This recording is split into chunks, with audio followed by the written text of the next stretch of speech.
Hola, buenas tardes. Espero que estén muy bien. Bueno, no tuve audiencia el día de hoy, entonces procedo a grabar la clase de manera sincrónica. Eh, Como siempre me gusta empezar, bueno, primero que todo, espero que estén muy bien. Espero que ya esta mitad de semana todo marche súper bien, de buena forma y bueno, ya casi el fin de semana. Em, Voy a proceder a mostrarles acá nada más, ¿verdad? Que el material dentro de lo que es la plataforma y ya está habilitado o lo vamos a habilitar si no lo estuviera. Recordar que estamos viendo el módulo de productividad. Hoy es semana 2 a nivel de productividad, entonces vamos a estar desarrollando la clase correspondiente a la semana 2 que no está habilitado, entonces vamos a habilitar el material y a partir de ahora, vamos a ver, ya está habilitado.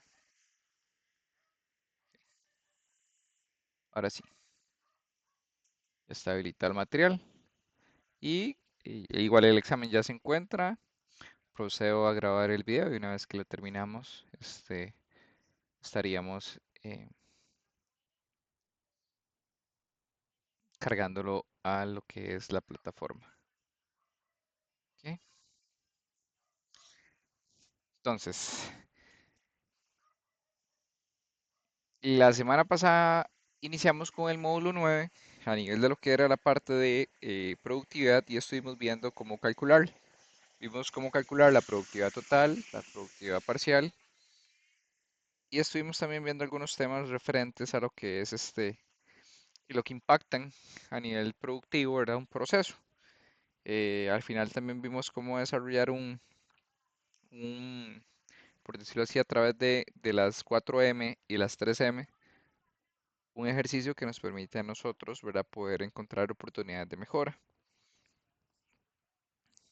También estuvimos viendo algunos factores internos y externos que eventualmente pues también eh, infieren en todo el tema de la productividad. Y vimos dos temas muy importantes que es eficacia y eficiencia que son primordiales en el tema de la productividad. Para el día de hoy vamos a hablar un poquito más de lo que les comentaba la semana pasada, meramente a través de lo que es la mejora continua. Em, entonces vamos a hablar de algunas técnicas de cómo se puede mejorar la productividad. Vamos a hablar de 7 de ellas y las vamos a estar desarrollando el día de hoy. Eh, y básicamente con eso estaríamos culminando el material de semana 2, meramente enfocándonos en mejora. Conocido en algunas empresas, ¿verdad? O OPEX. Para los que no han escuchado el término OPEX, ¿verdad? Viene referente a la excelencia operacional y viene a enfocarse mucho en herramientas que permitan la mejora continua, ¿verdad? Dentro de los procesos productivos. Entonces, hoy vamos a estar viendo productividad a nivel de cómo lo podemos mejorar. Entonces, vamos a conversar un poquito, o más bien, como les decía, 7 técnicas que se utilizan para mejorar la productividad. Entonces, vamos a hablar de ingeniería de métodos, vamos a hablar de medición del trabajo, vamos a hablar del diseño del trabajo, vamos a hablar de la evaluación del trabajo, el diseño de la seguridad del trabajo, la ingeniería de los factores humanos y la programación de la producción, ¿verdad? Entonces vamos a ir desarrollando cada uno de ellos y vamos a hablar de cómo podemos a través de estas herramientas o estas técnicas mejorar la productividad. ¿Ok? Arrancamos con ingeniería de métodos, ¿verdad? Que es la primera. Buscando siempre simplificar este, lo que es el trabajo, lo que es la tarea, lo que es el proceso. Y eventualmente, pues, para ponerlo en contexto teórico, ¿verdad? La ingeniería de métodos es un procedimiento básicamente sistemático en el cual, pues, se encarga de eliminar, combinar, reducir el contenido de lo que conlleva una tarea de trabajo. Importante, ¿verdad? Lo que menciona acá la simplificación del trabajo es lo mismo que la ingeniería, excepto que la realizan los supervisores o trabajadores después de un breve periodo de entrenamiento. Mientras que la primera requiere personal con entrenamiento profesional, casi siempre es un ingeniero industrial. Pues básicamente esto lo que nos quiere decir es que a través de la ingeniería industrial nosotros podemos optimizar las tareas y por ende podemos traer una mejora a través de lo que es la ingeniería de métodos. ¿Ok? Y acá lo que explica es que básicamente lo que es a nivel de un periodo de entrenamiento profesional, ¿verdad? ¿Quién ejecuta este tipo de ingeniería? Pues como lo dice ahí, tiene casi siempre es un ingeniero industrial, el que aplica esta metodología o esta herramienta. ¿Cuál es el objetivo? Pues ya lo vimos, ¿verdad? Es reducir el tiempo de manera que la tarea que se realiza se optimice, ¿verdad? ¿A qué quiere decir eso? Que si yo duro 10 segundos haciendo una tarea, voy a buscar hacerla en 8 segundos. Eso básicamente es en lo que consiste. Los beneficios que obtenemos a través de esta técnica es la eliminación de componentes innecesarios, reducir en el consumo de energía y reducción del costo del capital. Y acá se aplica esta ingeniería de métodos, conocida como SREDIM, ¿verdad? El threading, ¿verdad? Si lo leyéramos así tal cual, se lee ahí. Y consta de 6 pasos. El primero es seleccionar una operación.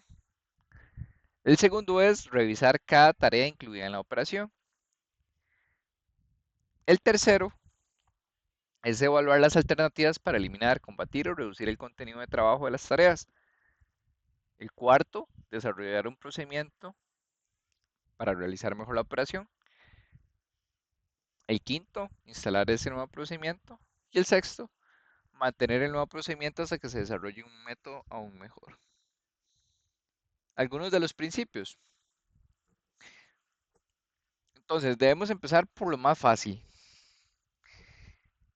Debemos siempre empezar con lo más sencillo, con lo que sea más simple. Las dos manos deben iniciar y terminar los movimientos al mismo tiempo. Los materiales deben tener un lugar fijo y definido. Se debe permitir la disposición del producto terminado mediante dispositivos de dejar caer o de expulsión sin que el operador tenga que hacer movimientos difíciles o tardados. Los movimientos suaves en curvas continuas son mejores que los movimientos en línea recta. Y el ritmo es esencial para la realización continua y automática. Ahora vamos a ver un ejemplo. Al aplicar el procedimiento de métodos, se encontró que el agujero de un cuarto no era necesario ya que estaba incluido en un modelo obsoleto. Y también la ingeniería sugirió una guía para perforar y hacer una rosca de todos los agujeros de 3/8 al mismo tiempo. Y el resultado fue el siguiente. La productividad aumentó en 14.000 en 360 a 42.000 en 360, es decir, 87.5 piezas por hora, 262 piezas por hora.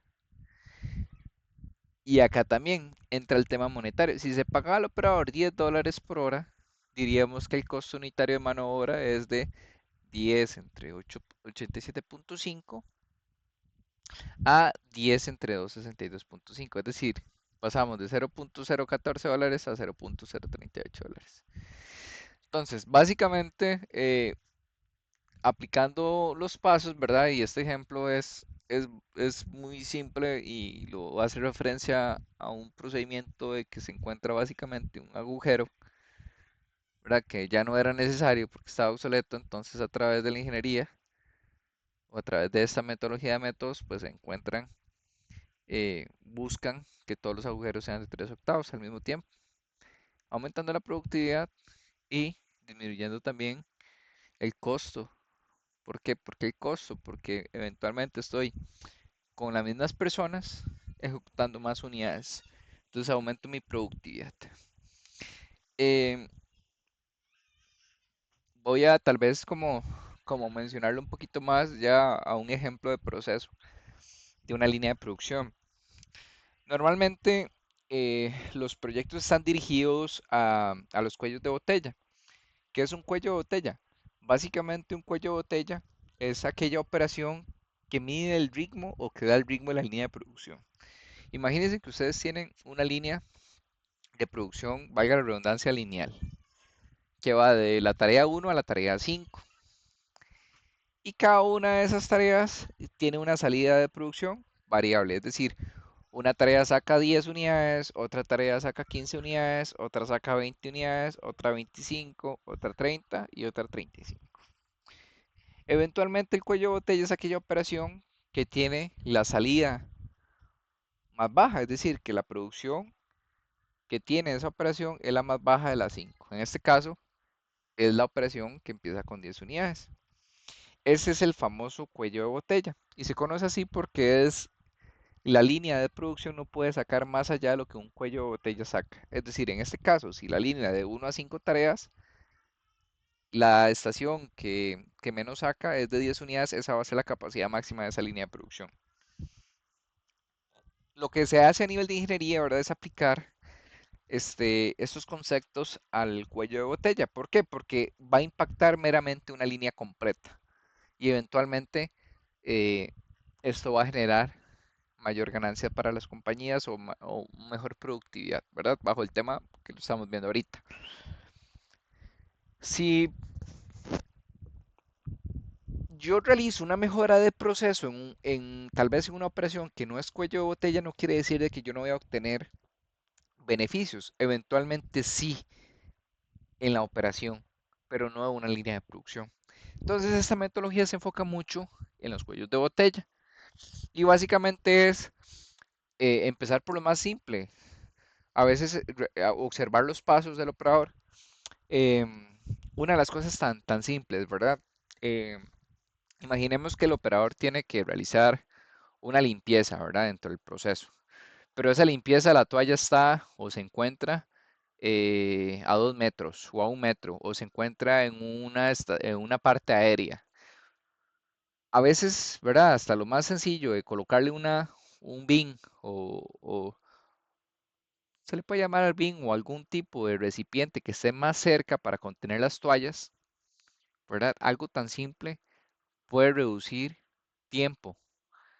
¿Por qué? Porque ya ahí el operador no tiene que hacer el movimiento de subir la mano y agarrar la toalla o eventualmente de levantarse de la estación e ir a traer la toalla. Entonces, y acá nos devolvemos, ¿verdad? Todo lo que hemos visto a nivel de desperdicios, pero algo tan simple, aplicando esto puede generar la ingeniería de métodos.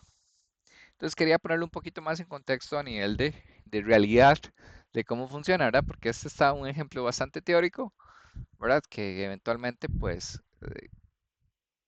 dice, por supuesto que se entiende y todo, pero en la realidad funciona muy distinto. Entonces nada más quería darles un ejemplo un poquito más objetivo. Y aquí viene la otra parte. Seguimos con medición del trabajo. Y aquí básicamente es qué implica, ¿verdad? O qué implicación tiene la medición del trabajo asignándole un valor. Y básicamente la determinación es el tiempo que se requiere para realizar una operación a un modo específico. Muy frecuente usada en la industria, en los negocios hoy en día. Y la estrategia es simple. Dividir una operación en elementos distintos y bien definidos después de asignar a cada uno un valor de tiempo. Entonces, yo llego y tengo el paso 1, el 2, el 3, el 4 y el 5. ¿Verdad? Tengo 5 pasos en una estación o en una operación. Lo que yo voy a decir, bueno, el paso 1 es tome la unidad con la derecha, con la mano derecha, perdón. Ese dura 3 segundos.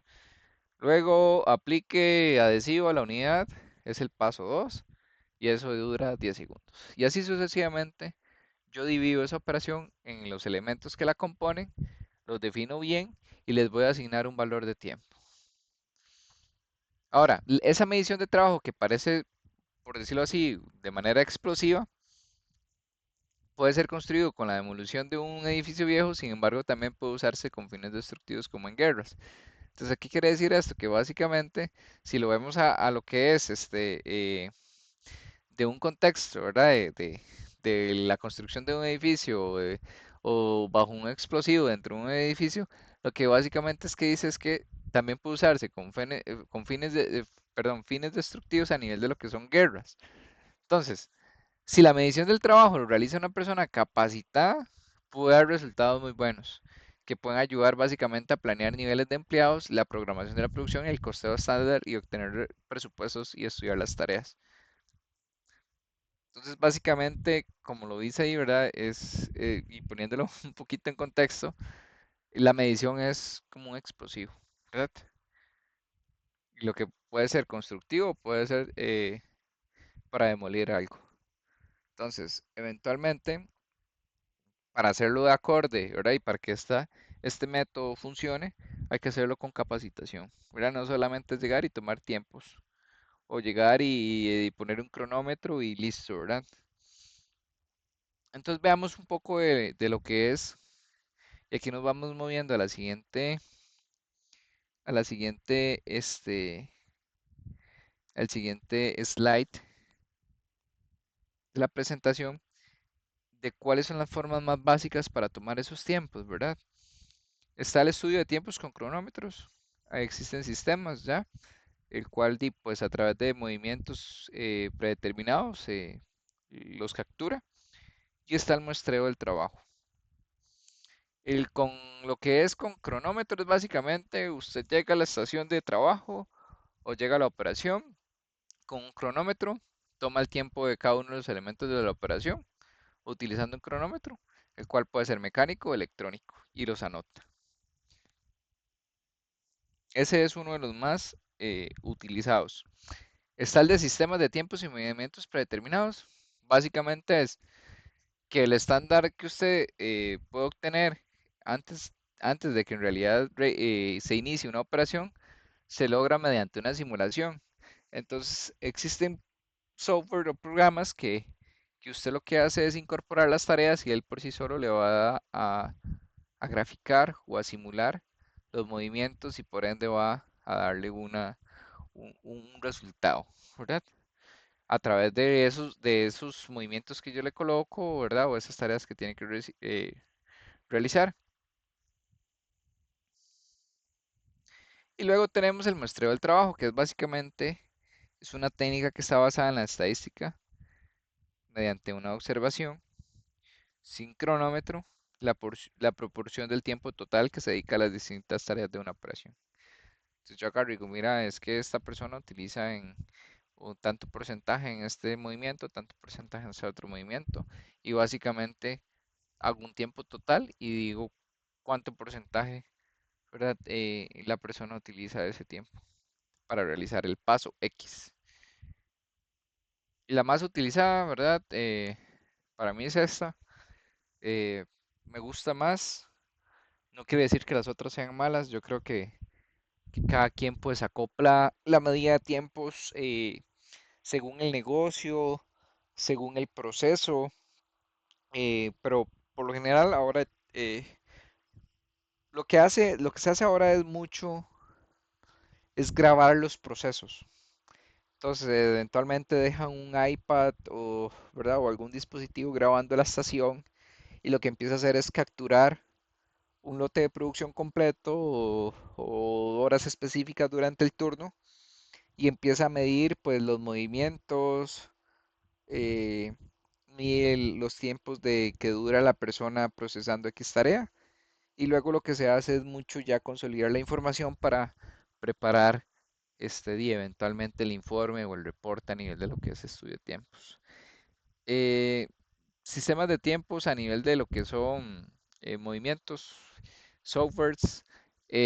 Para mí esto funciona mucho a nivel de lo que son nuevos productos o algún diseño de experimentos preliminar, pero creo mucho en que, ¿verdad? Que un sistema, por ende, si usted no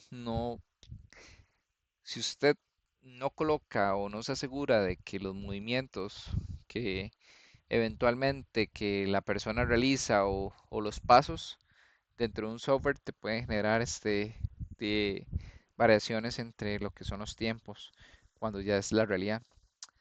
Y el muestreo de trabajo, pues yo creo que esto es un concepto tal vez un poquito más hacia los servicios, no tanto a los procesos productivos, pero eventualmente este casi no lo ha visto en práctica.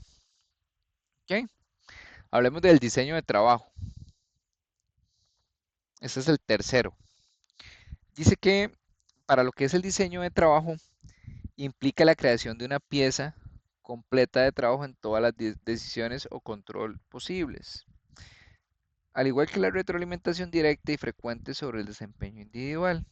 Entonces vamos a ver unos pasos para poder ver cuál es cuáles son las dimensiones que tiene el proceso. El paso número uno es determinar las dimensiones de la tarea. Luego vamos a realizar una investigación de diagnóstico del trabajo, es decir, un análisis para comparar los estándares buenos respecto a las dimensiones de una tarea y luego determinar las estrategias para mejorar los trabajos actuales. Y utiliza los conceptos de instalación como lo es el análisis de contenido, las relaciones con el cliente. Entonces, a través de lo que es el diseño, ¿verdad? No implica meramente, no es algo que, ¿verdad? Que tengamos como que irlo a entender mucho. Básicamente es a través de la creación de, pongámosle, un componente o, o un subensamble para poderlo completar de una manera total, lo que se ven es todas aquellas decisiones y controles posibles para luego entrar en retroalimentación directa y frecuente sobre el desempeño individual. Entonces, a través de estos tres pasos, usted puede diseñar el trabajo. Entonces, primero, usted va a dimensionar qué es esa tarea que tiene que realizar el operario. Luego usted va a diagnosticar ese trabajo. Entonces, ¿cómo lo hago? A través de un estándar. Entonces voy a tomar los buenos trabajos como referencia para dimensionar esa tarea y luego voy a estandarizarlo. Y luego voy a crear estrategias necesarias para mejorar lo que ya tengo actualmente. Básicamente eso es, así es como funciona el diseño de trabajo. Y una vez que ya tenemos el diseño de trabajo, pues nos movemos a la evaluación del trabajo, que es el cuarto. Básicamente acá es una técnica que va a definir un trabajo como una o más eh, tareas, ¿verdad? Que van a incluir dentro de una misma o eventualmente dentro de alguna que sea similar, que es como agruparlas. Eh, entonces, por ejemplo, una posición dentro de un grupo de tareas asignadas a un empleado, pues básicamente una tarea se logra un objetivo por un operador. Entonces, aquí se utilizan métodos muy básicos a la hora de hacer la evaluación de trabajo. El método de jerarquización, ¿verdad? El método de clasificación, el de comparación y el método de tasas por puntos. Entonces, veamos los pasos de cada uno de ellos. A nivel de jerarquización, básicamente es tener una categoría para los trabajos. Eso es como el paso uno. Luego yo voy a tener una lista de todos los trabajos que se tienen que realizar por su nombre o por su título. Y luego como el paso 3 voy a elegir un, un staff o un comité en el cual tiene que realizar la evaluación y por supuesto que quienes esas personas que van a realizar la evaluación tienen que conocer cuál es esa lista de tareas o de trabajos que tienen que realizar. Va a ser que cada miembro del comité haga una lista de trabajos por jerarquía de la más alta a la más baja. Se hace una comparación de jerarquías y llegará a un consenso en el grupo sobre las jerarquías finales. Y finalmente, pues hay una asignación de salarios a los trabajadores de acuerdo a su jerarquía. Básicamente así es como consiste una evaluación del trabajo. Entonces, básicamente esto es, en resumidas palabras, crear roles y responsabilidades de acuerdo a un rango de posición. Entonces, básicamente así, a grosso modo, eso es el método de jerarquización. El de clasificación viene a lo que es el número de clases de trabajos que hay de nuevo, se utiliza el mismo concepto de crear un grupo de evaluador, se coloca una descripción de cada una de las tareas o trabajos que se deben realizar, ¿verdad? Y se comparan esos trabajos con cada grado para ver si realmente pertenece ahí o deben colocarse en un nivel más bajo o más alto. Entonces, según la complejidad que tenga el proceso o el trabajo, se va a determinar hacia dónde debe colocarse, ¿verdad? Hacia un rango superior o inferior. Luego tenemos el de la comparación, que es un poquito más extenso. Seleccionamos un número de trabajos, ¿verdad? Específicos, claves. Se va a definir qué es lo crítico, ¿verdad? De esos número de trabajos. Se va a ordenar de los trabajos claves, o sea, los críticos dentro de cada factor. Y acá se asigna un factor o un salario. Luego se colocan los distintos trabajos en una escala de salarios por cada factor y se determina la tasa de salarios para cada trabajo. Y una vez establecida la escala de comparaciones con los trabajos existentes, se puede analizar un nuevo trabajo en la misma manera. Entonces, básicamente es comparando, eh, por decirlo así, comparando a través de las tareas o de los trabajos, dos personas y determinando si se requiere o no, ¿verdad? A través de los factores críticos, realizar una diferenciación o no. Entonces, es una manera también de evaluar el tipo de trabajo. Y finalmente tenemos las tasas por puntos, que aquí básicamente, de nuevo, mismos pasos, el tipo de trabajo, el tipo de tarea, cuál va a ser el conjunto apropiado de los factores o las tareas específicas de cada uno de esos trabajos. Una vez que yo defino cada factor, voy a dividir, perdón, el factor en grados y eventualmente dividir cada grado. Entonces así voy a obtener rangos en puntos para cada mano de obra. Y lo que yo hago es desarrollar, por eso así, una tabla o un rango de puntos para cada paso, para cada mano de obra. Y finalmente un comité de trabajo, ¿verdad? En este caso tiene que ser superior. eh, Decía a qué grado pertenece cada factor específico en caso de un trabajo dado. Entonces aquí básicamente es a través de puntajes se define cuál es la tarea o el trabajo, ¿verdad? Que tiene un rango superior debido a la cantidad de puntos que tiene, por el peso que se le da dentro del proceso. Y así es como yo puedo evaluar o realizar una evaluación del trabajo a través de esos cuatro métodos. Dentro de lo que yo principalmente considero, ¿verdad? Dentro de mi experiencia, la jerarquización muchas veces es un poco, se puede volver un poco clasista, por decirlo así. Em, a nivel de la clasificación, eh, eventualmente pues surgen también diferentes temas, ¿verdad? Puede ser una clasificación de calidad, puede ser una clasificación de complejidad. Entonces, bajo este tema, el de clasificación va a ir muy de la mano a que ando yo buscando o cómo quiero yo optimizar esa mejora dentro del proceso de la productividad. Porque si está muy enfocada, ¿verdad? A un tema de calidad, yo creo que se aplica muy bien. Por comparación, eh, es una buena manera, es un buen método, es uno de los que yo he visto más. Y por tasas o por puntos, pues a veces es un poquito subjetivo. Pero eventualmente, como les digo, va a depender mucho del tipo de mejora que requiero hacer, ¿verdad? Para poder aplicar la evaluación correcta a mi proceso. Entonces, a través de esos pasos se puede revisar cuál aplica más o no para poder hacer esa evaluación. Luego tenemos el diseño de la seguridad en el trabajo, que este es el paso, vamos a ver, este ya sería el número 5 ya, lo que es el diseño de la seguridad del trabajo.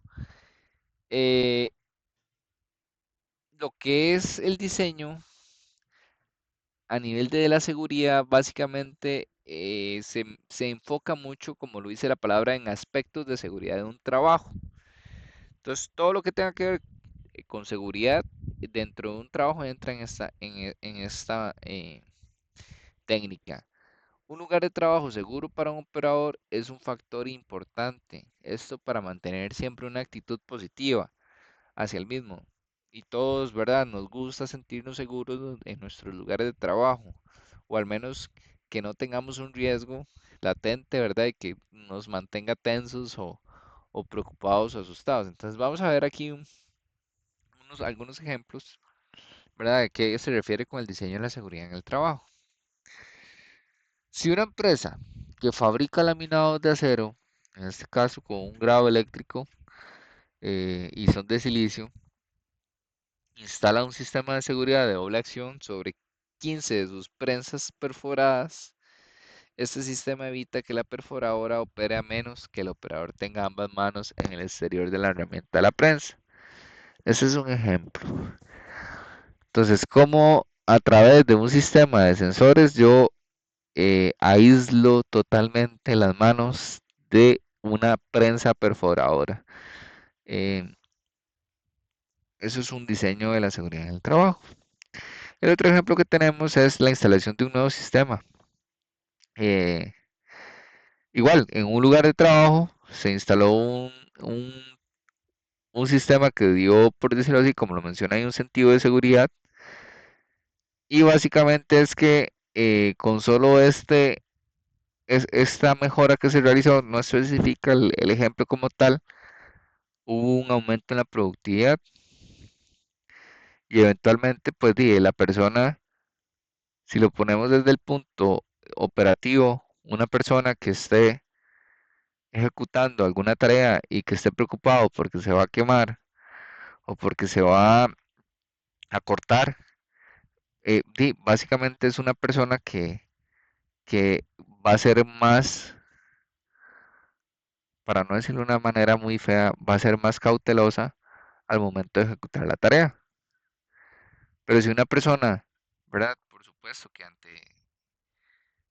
conoce su proceso y sabe si está trabajando con una cortadora o con una perforadora, pero que eventualmente tiene sus, sus controles de seguridad, como es un acrílico, como son los guantes anticorte, como es protección, etcétera, eventualmente eso hace que usted sea más productivo. Entonces ahí lo que pone el ejemplo es como una empresa con tan solo el hecho de hacer una implementación a nivel de seguridad pasó de mantener una producción de 1.2 millones a 1.35 millones. O sea, casi 33 millones más y básicamente pudo mejorar a través de una mejora de seguridad. Y también a través de este otro ejemplo se disminuyó el ausentismo y se eliminó los costos por accidentes y aumentó la productividad total. Seguridad, calidad, siempre muy de la mano con el aumento de la productividad. Sexto, tenemos factores humanos, la ingeniería de factores humanos, ergonomía, muy relacionada también con la parte de seguridad. eh, a través de lo que es ingeniería de factores humanos, básicamente es toda aquella actividad que tiene multidisciplina para diseñar una interfaz entre un equipo y en este caso el operario o el hombre como tal, de manera que esté ajustado al medio ambiente de trabajo con las capacidades humanas. Por supuesto que la ingeniería de factores humanos tiene un objetivo y es básicamente conocido como los ahora muy relacionado a los balanceos de la línea y cómo hacer una rotación para que la persona mantenga, pues, como dice la palabra, constantemente una rotación durante su jornada laboral y no esté específicamente realizando una tarea monótona que le vaya a provocar un problema de ergonomía. Entonces busca como hacer ese balance entre lo que es la capacidad anatómica, ¿verdad? Que todos tenemos, entre un proceso productivo y poderle realizar, como les decía ahora, algún balance que le permita a la persona no entrar en algún problema ergonómico. Si bien la ergonomía se ha aplicado muchísimo, eh, aquí hay solo algunos ejemplos en el diseño de gabinetes, en el diseño de sillas, el diseño visual de tableros en automóviles, aviones y en donde quiera que haya un tablero de control de instrumentos. Y acá nos volvemos a lo más, ¿verdad? A lo que tal vez tenemos más a mano. De hecho, solo el hecho de tener, valga la redundancia, tener una computadora que esté a la altura de su vista, sus ojos, porque si no ya eso puede ser un tema de ergonomía. Entonces, desde el diseño de una silla, ¿verdad? Que usted tiene su respaldar y que usted tiene eventualmente su soporte en su espalda. Por supuesto que esto también entra dentro de la parte de ingeniería de factores humanos.